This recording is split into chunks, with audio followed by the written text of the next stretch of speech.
I cut my hair. Anyways, what are we talking about today? Today we are talking about imposter syndrome, creating a portfolio, and how I deal with writer's block. Today's topic comes from Luis Ruiz. Ruiz.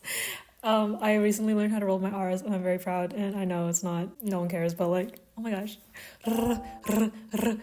So, imposter syndrome. This is something I still deal with today, even though it may not look like it. For the longest time, I was searching for something to convince myself that I was succeeding and like on the right path. The trouble with comparing yourself to other people and using that as like a indicator of whether you're doing well or not is very troubling, obviously. And for me, coming from STEM, where your grades and what was on paper was like everything, was actually very harmful when I became an artist, because now there were no like numbers and letters I could look at to say like, hey, I like on the right track to like, you know, go to this school or whatever.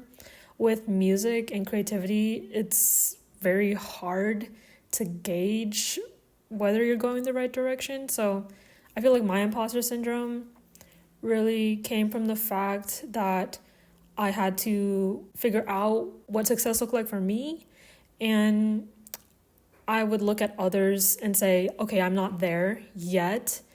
I have no place in trying to find work. Like I don't deserve to work. Like that was like the idea in my head for some reason. Like until I'm this good, no one will want to work with me. And if I do work with someone, then it's because they were nice enough, and it's not that my music is actually good. It's just all fake or something. So that was kind of what was running through my head back when I first started. And I wish I could have told myself like, hey, you're learning on the job.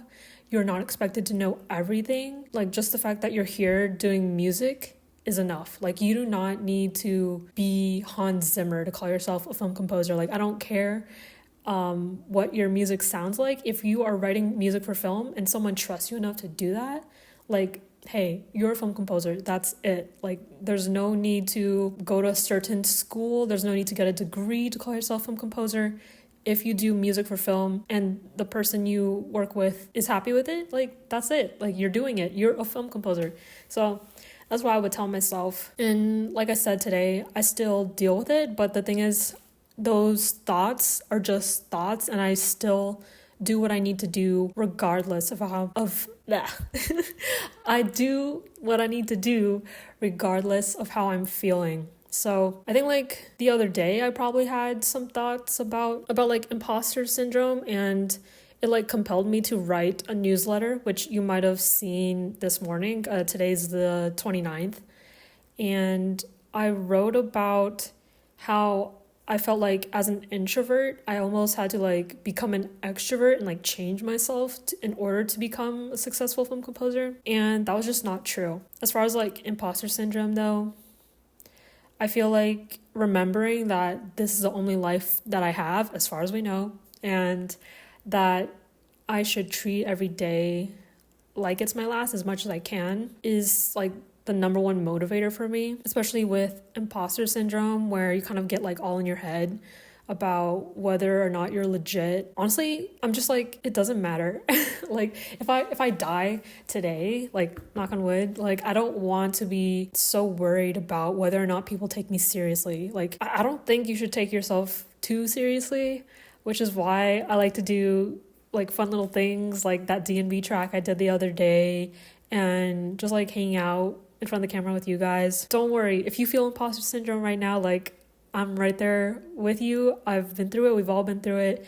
Even your most favorite composers still deal with it today. So just keep doing what you gotta do, and I promise it gets better. So next question, like creating a portfolio as a new film composer. I think a lot of people have the impression that you should do as many different genres as possible and show potential clients that you're really flexible and like you can do all these cool things. But my personal experience has shown that playing to your strengths and picking music that you love to write, like naturally you love to write and you feel good at, and also matches like the kind of films that you want to work on, is really what's going to land you jobs. Not like being the most versatile composer won't necessarily get you work. I think the more specific you can be about what kind of work you want to do and like who's going to like and hire you for that work, the better. So for example, a lot of my music on my portfolio right now includes stuff that I've written for fun that I thought would fit in like documentaries, coming of age films, indie dramas, drama comedies, no horror, no fantasy, no action music, no adventure, blah, blah, blah. It's very narrow, which is good. I'm focused on a certain kind of film, a certain kind of style. And then the other thing is, I think your portfolio should kind of light up the director, like the imagination of the director. When they listen to it, they should be able to imagine their favorite movie or imagine the film that they're working on right now and hear your music for a certain scene or something. So of course, like once you start getting experience, you can include music that you really enjoyed writing and you want to do more of. So because I want to do more like coming of age drama comedy, I'm going to put the music that I wrote for those kinds of films at the top. And it's what I feel like is my best work and I'd be happy to do more of. Now, on the other hand, like if you have stuff that you've written a long time ago and you still feel like this is pretty good, but it's not necessarily what you want to like compose for professionally, then just like remove it or put it at the bottom. Like it's not that big of a deal. And for like labeling, I would recommend including keywords like drama, documentary, thriller, ambient, atmospheric, like stuff that you would find in music libraries to help the director understand like what kind of music they're about to hear. If you just put like the names of a track like endurance then like people are gonna be like, oh, I guess this is a like adventure action, I don't know what this is. And then like maybe endurance is like this really somber like string quartet thing and you're just like, that's not what I was expecting. So you can save the director so much time by putting descriptive words like that. And you can even include some instrument names if you want, like ambient piano, drama, something like that. So yeah, if you need help doing that, just like go to my website. You can copy me, like literally you can copy any other composer you want, but a lot of people do this and I think it's for a good reason. So yeah, that's how you can do your portfolio. And then let's see, the other question is dealing with like writer's block. Writing when you have no ideas. So I used to be quite worried about this, which is why I practiced so much. And of course, like that really helped. Getting into the habit of just like writing something, even if it's trash, is a skill in itself and it'll be useful when you work on professional projects. But as far as like what I do now and what I've learned, I think knowing how you work the best and understanding like under what conditions you feel really creative and when to like back off and give yourself a break is really useful. So the other day when I was working on the D&B track, I didn't do it all in one sitting, although I did most of it in like, you know, the first couple hours that I wrote for it. There was a point where I felt like kind of stuck and I was trying to focus on writing out the track and figuring out the structure and what needed to go where. I wasn't worried about mixing, wasn't worried about doing all the effects. I was just like, okay, what is the idea that I want to have for this whole track? I'll worry about all the little tweaking and like blah, blah, blah later. So I know myself well enough now as a composer where I need to focus on the stage that I'm in and have like a goal for that stage. So the first stage might be like having the idea, right? And you have like a small little seed and you're trying to stretch it and grow it out so that it will become an actual song.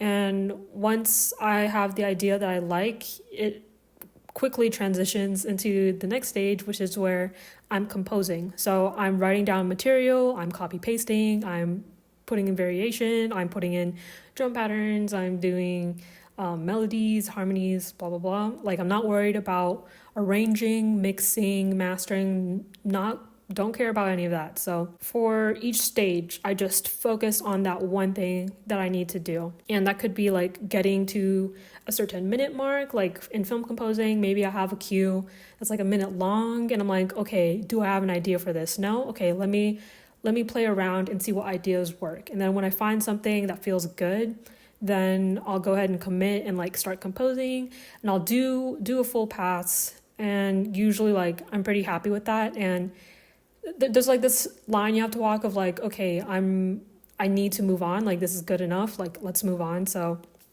that's a whole nother thing, I think. I don't know. I don't want to overwhelm you, but practicing to the point where you know yourself and what works for you. Like for me, this like stage process really works. The easier it'll be to write when you don't really have ideas. And I think as a film composer, you will over time see the same ideas repeat themselves and you'll like adapt them to each project. So, I mean, if you are a fan of John Williams, you probably know that his scores have a lot of things that are just like very John Williams. You're like, hey, you use that in this movie and this movie. And you're just like, you know, he's like a master of his craft, obviously, but that came with a lot of years of practice and getting to know himself. So I think the same applies to us. You can't really just expect it to happen overnight. You just kind of have to go through it and put in the reps, just like working out at the gym. But yeah, that is it for today. Let me know what you guys want me to talk about next. I'm really enjoying like these more chill videos. They're a lot easier to do and they fit into my day quite well. So yeah, for the rest of the day, I'm going to be editing this video and then preparing for some meetings tomorrow. I'm meeting some more of you guys for one-to-one and just like free consultations, which by the way, if you want to hit me up, we can talk about what you can do to start getting film scoring work. It's totally free. I just want to get to know you and help you out. So if you're interested, link in the description. I'll see you guys next time. Bye.